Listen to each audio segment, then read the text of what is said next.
it's not just that it's a win, that it's a good performance against a really good team, and that we start to understand that the potential is there, and we have to maximize that every day. 3 games in, Premier League top scorer. Should I be putting a bit of money on? I mean, of course, I'm happy for the goals to help the team. But for sure, the most important thing, the 3 points today, the way we are playing, that everyone is in a good moment, that we show that we have a good quality, and that I think we have a great margin to keep growing, and then that's it. Really happy for everyone. Thomas, was that a day where what could go wrong did go wrong? Yeah, started yesterday. We had no plane to fly, so we arrived with a bus. So obviously continued today. I don't understand. I think we lost the game in the first 20 minutes where we were clearly better. We had huge chances, a lot of touches in the box, but we missed target. We don't take what we deserve, and then we had a bit like we stopped doing what we did good. We stopped doing it, and it was an even game for 15 minutes. And in these 15 minutes, we gave 2 presents. And if you give 2 presents away in Premier League, you lose. The whole group, it's just about feeding them the right kind of positive information and reinforcement, and then helping them continue to commit to this in every way possible. And when we've done that, you see the work ethic, right? We never get outrun, we never get outworked, and I'm trying to continue to build it so that we don't get outfought either. I mean, you might not think this if you're a Chelsea fan, but that game was fantastic this afternoon. It just sizzled, didn't it, from start to finish? It was an incredible game of football as well. And other than the first few minutes of the game where Raheem Sterling missed a big opportunity for Chelsea, Leeds battered Chelsea. They went after them. They didn't give them a moment's peace. Their energy, their application, the way the manager had them playing in terms of the pressing. But it wasn't just about pressing. When they got the ball, they played some fantastic football as well. And this is what they did. They just didn't allow Chelsea to settle and play any of their game because of this.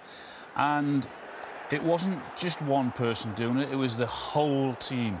That when they lost the ball and then when they won it back, they had the freedom to go and play and cause Chelsea problems as they did. He gets a warning here, the goalkeeper, because that's exactly what Leeds were going to do. They were going to close him down, every player. No time at all on the ball for Chelsea to play, to get into any sort of rhythm. So we've had the warning. He didn't take any notice of it whatsoever, Mendy. He tries to be clever, too clever, and he gets done. I mean, it's an absolute howler. But Aronson sort of led from the front in terms of his ability and his energy. 3s and 4s again. Look, even when they were 3-0 up, their attitude, Leeds, it never changed, because they wanted it. Once they got the 3rd one, they wanted to go and get a 4th one and then force other errors into the game. This is with 2 or 3 minutes to go. And I'm on about the commitment that they're showing. I mean, they responded to the crowd, because that was electric inside Ellen Road today. That's Thiago Silva there, legend of the game.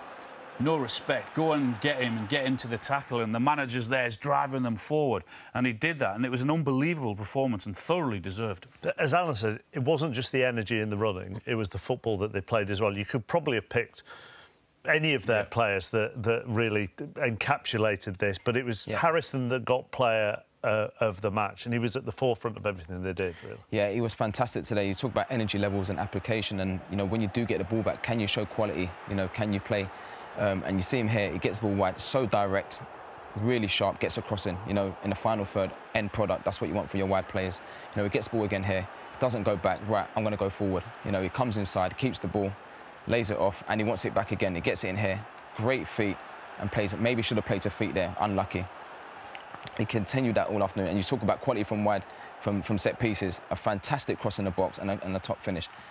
This one, I just want to highlight him there at the top there. You know, he puts the corner in, and you know, some players may switch off and try and get in the box. You see him here, senses danger, realizes if he switches off there, on a turnover it could become 2-on-1. You know, he gets back into a defensive position, delays the play, and he waits. And you just watch him here, and he ends up getting a block here. It was fantastic, because he's the man that actually started took the corner. You see him here. Brilliant, that, isn't it? It's brilliant. It's the side of the game that people don't talk about. And again, towards the end of the game, energy levels, you know, getting the ball here, a little bit of trickery, falls over, still has it, sums up his afternoon. Everything he did just came off, and he continues going. And what happens is, when you when you put in those sort of performances, you get rewarded. And, you know, again, energy levels, gets into the box, you know, get into that danger zone.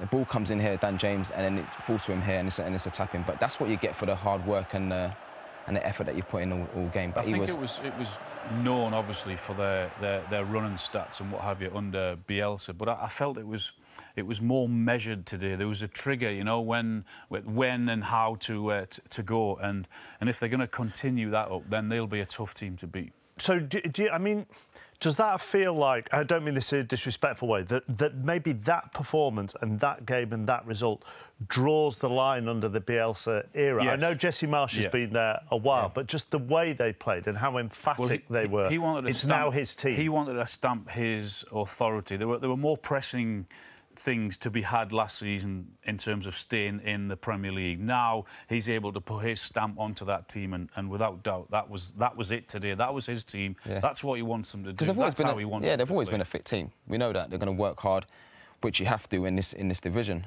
But I think what they've got now is an understanding when to press, not just going in, you know, individually going to press. I think when to press, you know, waiting for triggers, pressing in their shape, and the distances are not too big. Everyone's together, and you see today, I mean, in terms of outputs and recovery runs, getting close to people, making it really uncomfortable for this Chelsea team. The other thing with it as well, it's a midfield that has moved on from what it was last season. Obviously, no Calvin Phillips. You know, in so many times last season, we talked about Patrick Bamford when he wasn't there and how much they were missing him. And you can see, just with the stats that we showed you earlier with Rodrigo and Jack Harrison, and the goals that they are scoring without him at the moment. So that's another sign that they have 7 goals in 3 games, that they've kind of developed a little bit. Of course, you know, that happens with players. I suppose when players get injured, it's an opportunity for players to come in and sort of like get those sort of numbers, you know. And we talk about Rodrigo and Jack Harrison, you know, what they've done so far to start the season like this. You know, 2 top players, and you hope they just continue playing like this because they're very important players for the club. Yeah. Yeah, and as I said, the atmosphere inside that stadium was electric today, and you could tell the players responded to that. And he's helping create that in the things that he wants his players to do. The fans are responding to that also. He's had a decent start to his Chelsea career as Koulibaly. He struggled this afternoon, didn't he?